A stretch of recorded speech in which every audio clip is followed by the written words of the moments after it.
When my daughter was born, my wife at the time and I decided it was time for a change. We found this charming old Victorian cottage in a little town called Hollow Creek. The house was just over a century old, and during the day, it was perfect. It had all this character, original woodwork, a cute little garden out back. It was exactly what we pictured for our new family.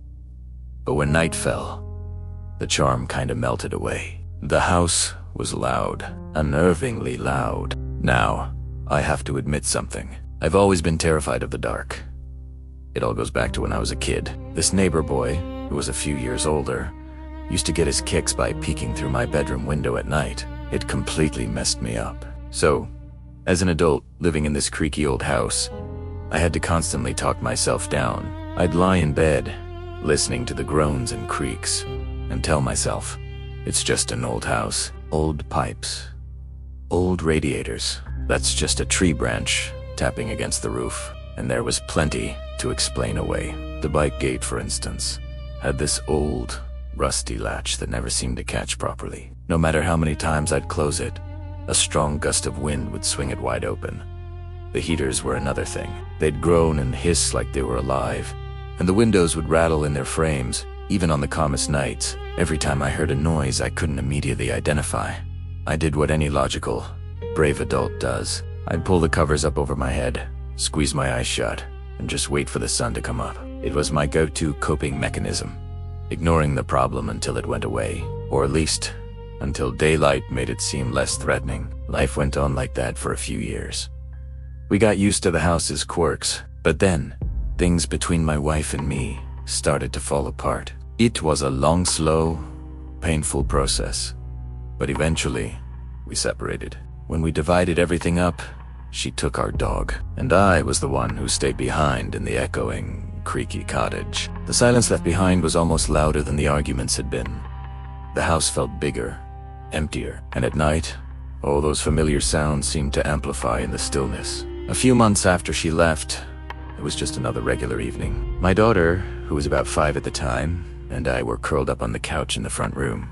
We were having a movie night, watching something animated and cheerful to keep the evening gloom at bay. As dusk started to settle, painting the sky outside in shades of orange and purple, my phone, which I'd been scrolling through earlier, finally gave up and died. Shoot, I muttered. We only had one charger for that phone model, and I was perpetually losing it. It was like a game of hide and seek. I played with myself every single day. I'll be right back, sweetie, I told my daughter, pausing the movie. Just gotta find the charger. I checked the usual spots first, under the couch cushions, on the end table, in my jacket pocket. Nothing. I started a wider search, moving from the living room into the connecting dining room, still no luck. Finally, I walked into the kitchen, and there it was, sitting right on the counter next to the microwave, clear as day.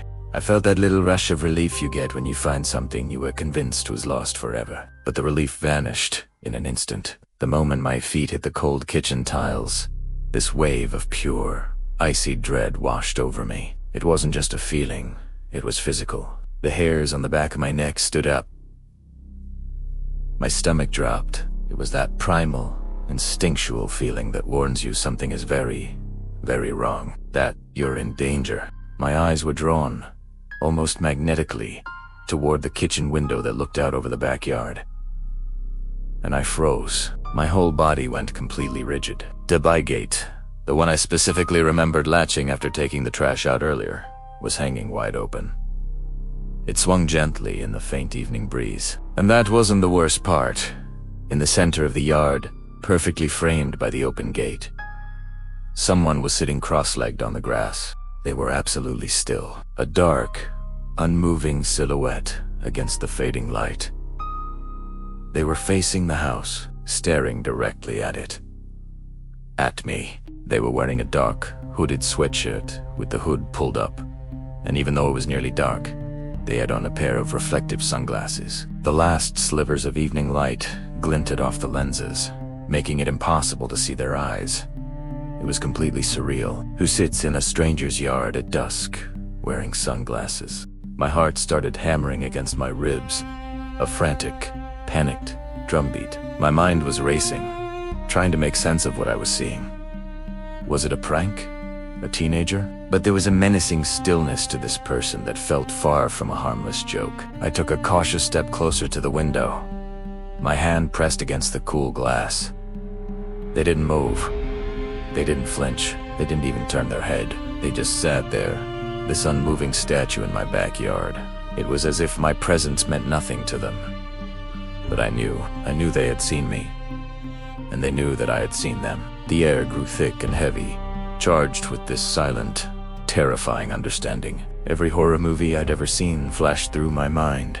Every instinct screamed at me to run, to grab my daughter, to get out. My first coherent thought was to lock the door. As quietly and slowly as I possibly could, I reached over and twisted the deadbolt on the back door, the click sounding like a gunshot in the silent kitchen. My hands were shaking so badly I could barely hold on to the knob. I backed away from the window, keeping my eyes locked on the figure until the wall blocked my view. I snatched my dead phone and the charger from the counter and hurried back through the kitchen, my feet barely making a sound on the tile. I didn't run. I didn't want to make any sudden movements. Didn't want to signal my panic. I just moved quickly and quietly into the dining room, where my laptop was sitting closed on the table. My fingers felt clumsy and useless as I fumbled to open it. The screen lit up my pale, terrified face. I clicked open a messaging app, my heart pounding in my ears. I scrolled through my friends list, looking for anyone who was online. The first green dot I saw was next to my friend Mark's name. My hands were shaking so hard I could barely type, but I managed to peck out a message. Someone is sitting in my yard staring at my house. I hit send. My breath hitched in my throat. I had to make this quick. My phone is dead. If I don't message you again in a few minutes, call the police. I stared at the screen, at the words I'd just typed. It felt like a scene from a movie, not my actual life. The 3 little dots appeared, showing Mark was typing a reply, but I didn't have time to wait. I had to check. I had to know if they were still there. My mind was screaming at me not to just grab my daughter and hide, but I couldn't stop myself. I crept back toward the kitchen, my body moving on autopilot. I peeked around the doorframe, through the kitchen, to the window. The yard was empty. The figure was gone. For a split second, a wave of relief washed over me. Maybe I'd imagined it. Maybe the stress and the dark were playing tricks on me. But then, I saw it. On the inside of the glass of the kitchen window, the one I had been looking through just moments before, was a perfect, greasy handprint. It was on the inside, and it wasn't mine. Thank you so much for listening to my story. If you've ever had a creepy experience in your own home, let me know in the comments below. And don't forget to like this video and subscribe for more unsettling stories. Stay safe out there.